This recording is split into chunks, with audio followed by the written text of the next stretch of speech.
Hi, guys. Thanks for keeping on listening. We are away on parental leave right now.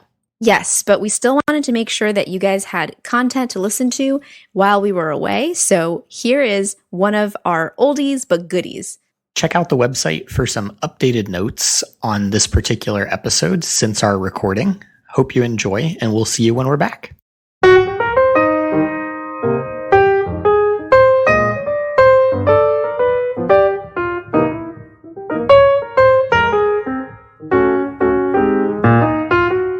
All right. Hello, everyone. Welcome again. I'm Nick. I'm Faye. And we are back with another episode of Pre-Ugs Over Coffee.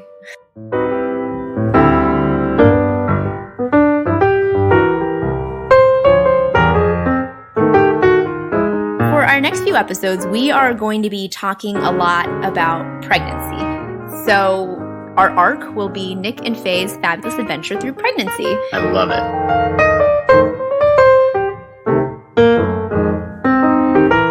We are going to start with the physiological changes of pregnancy. This will be part 1, and our next episode will be part 2. Perfect. So for our learning objectives for the next 2 episodes, we're going to be talking about the physiological changes of pregnancy through the immune system, hematologic system, cardiovascular system, pulmonary, and renal systems. Additionally, we're going to be talking about vaccinations that are recommended in pregnancy. And lastly, we're going to talk a lot about why pregnant women are prone to anemia. When I first started researching this topic, Nick, I was brought back to first year of medical school because I had to relearn the immune system. Oh, God, yeah. That was like a nightmare. Right. I was definitely brought back to my step 1 days. The nice thing is, as I started reading about it, it seemed like everything made sense. Like everything logically goes from one step into the next. So bear with me as we kind of barrel through the immune system first. Hey, if you've made it click into place, I'm really excited to hear.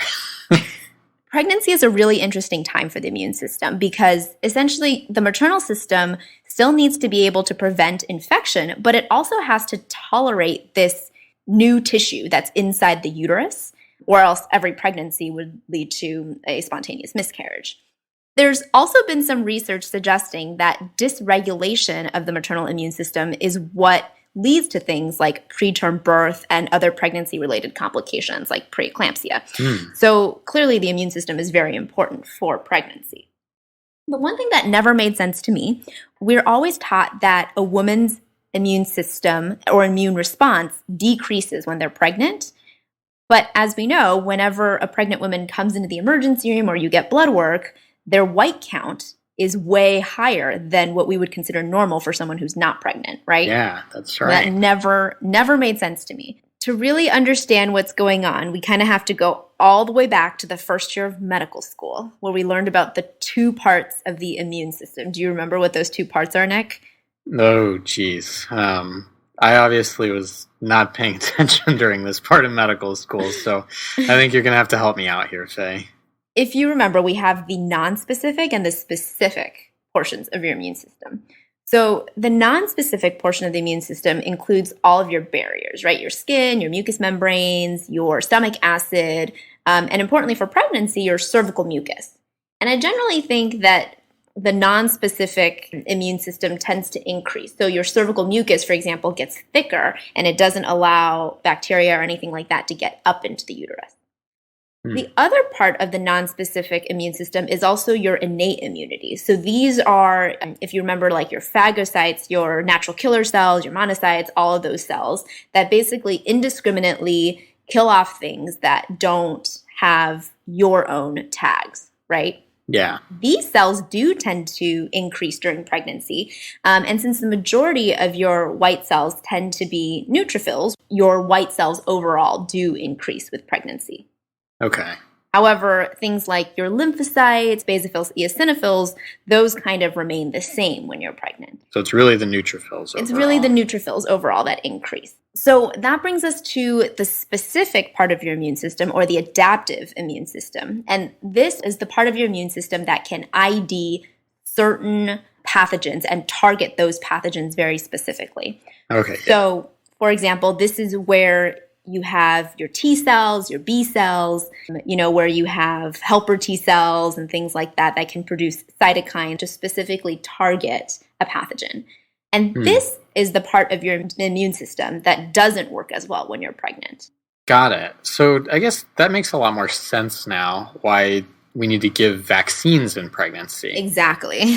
So yeah, if your adaptive immunity or this very specific immunity is weakened during pregnancy, I guess then vaccines are helping to beef up that part of the immune system. They're helping the immune system to remember some of these specific pathogens that could be threatening during pregnancy. Always remember during pregnancy, we want to beef up the adaptive immune system rather than challenge with live vaccines. So all of the vaccines that we recommend in pregnancy are inactivated as opposed to live vaccines. The two that we most commonly think about would, number one, be the flu vaccine.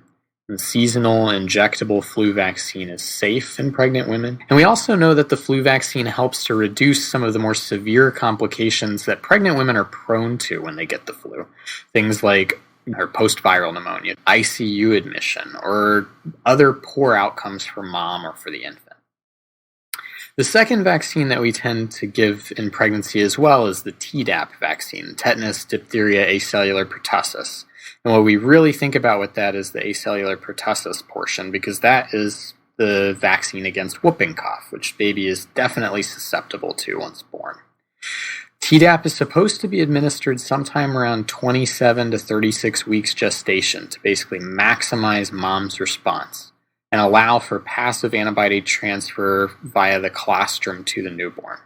But it could be given at any time during pregnancy for other reasons. For instance, if you had somebody step on a rusty nail and they needed a tetanus shot, you could give it at 14 weeks. And so those are kind of the two most commonly given vaccines during pregnancy, and certainly the only ones that are recommended by ACOG. And the one thing that does bear repeating is that you should not be giving live vaccines during pregnancy. We've talked about the immune system, we've talked about vaccines, and we've really talked about white blood cells and why they increase during pregnancy. So I think that naturally leads us into the hematologic changes. Yeah, absolutely. So again, white blood cells are going to increase during pregnancy, and with the general marker being 10,000 for somebody who is non-pregnant. A pregnant person can easily have white blood cells 12, 13, 15,000, and that'd be a totally normal value. Platelets are another marker to look for during pregnancy because over the course of pregnancy, platelets tend to decrease slightly.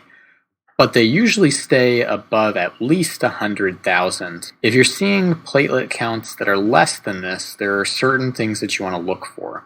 The most common cause is gestational thrombocytopenia, but don't forget that severe thrombocytopenia is a diagnostic marker for preeclampsia with severe features.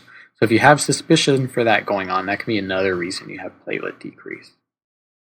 Another portion of the hematologic system that we often think about coming from platelets are coagulation and fibrinolysis, or clot breakdown. Essentially with this, you're going to have an increase in clotting factors, things that cause clotting. And this can be easy to remember because we know that pregnant women overall are at bigger risk for things like DVTs and pulmonary emboli. Yep. Pregnant women also experience a decrease in their overall anti-clotting factors. And they also have decreased fibrinolysis. Obviously, these things are helpful because when we think about delivery in and of itself, you're going to lose blood. So it's nice that you clot up a little more effectively than the average person. Right. But that can also work against you when you have those risk factors for DVTs and PEs. Faye, why don't I throw it to you with red blood cells? Okay. So this kind of gets into a lot of the meaty portions of why pregnant women become anemic with pregnancy. As we know, sometimes the hemoglobin for pregnant women can start to decrease. So this makes people think that maybe they have decreased red blood cell production or there's a decrease in red blood cell mass when you're pregnant. And that's actually not true.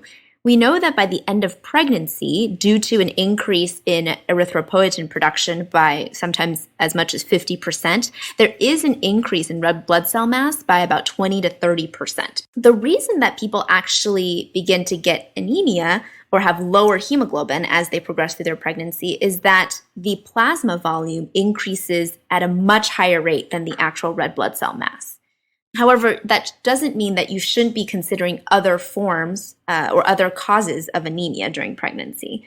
So remember that in pregnancy, the definition of anemia in the first and third trimester is a hemoglobin of less than 11 or a hemoglobin of less than 10.5 in the second trimester. And if you do see somebody who has a significantly lowered hemoglobin, you should be thinking of other reasons why they could have anemia other than just increased plasma volume of pregnancy. So things like making sure that there is sufficient supply of iron, B12, folate, all of those things, those would be some good labs to consider ordering if someone does have a lower hemoglobin.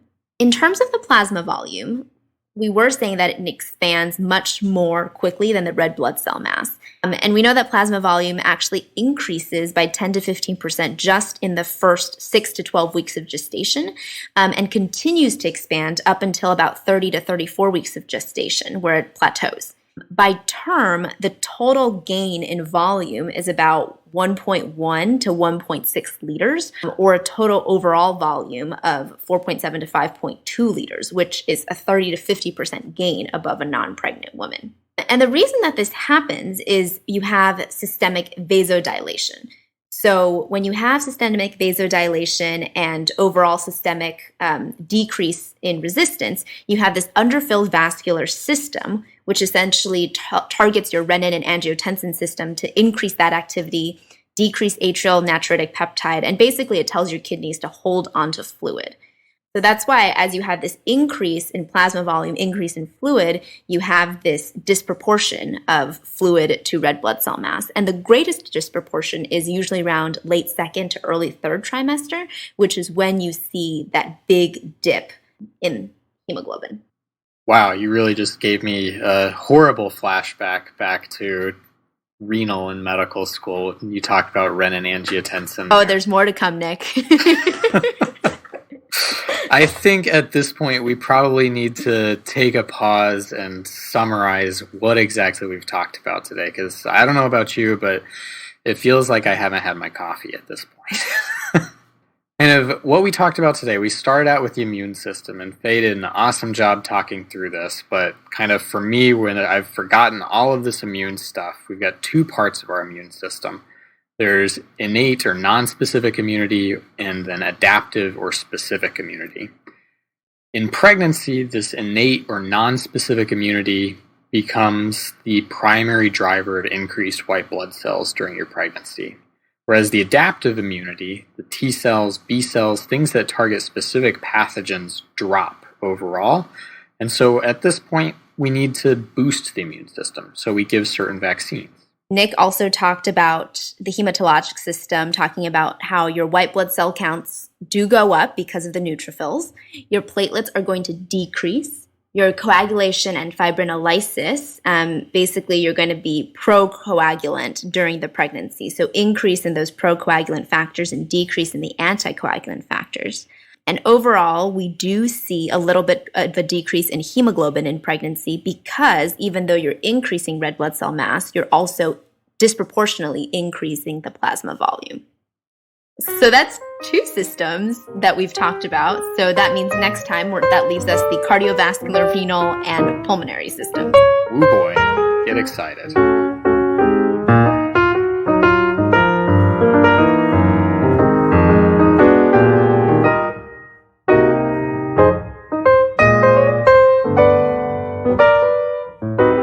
So guys, if you liked this podcast, take some time, rate us on iTunes. And if you have any questions or any specific topic that you'd like to hear, or if we missed something on this episode, please let us know by emailing us at creogsovercoffee@gmail.com. That is spelled CREOGS overcoffee@gmail.com.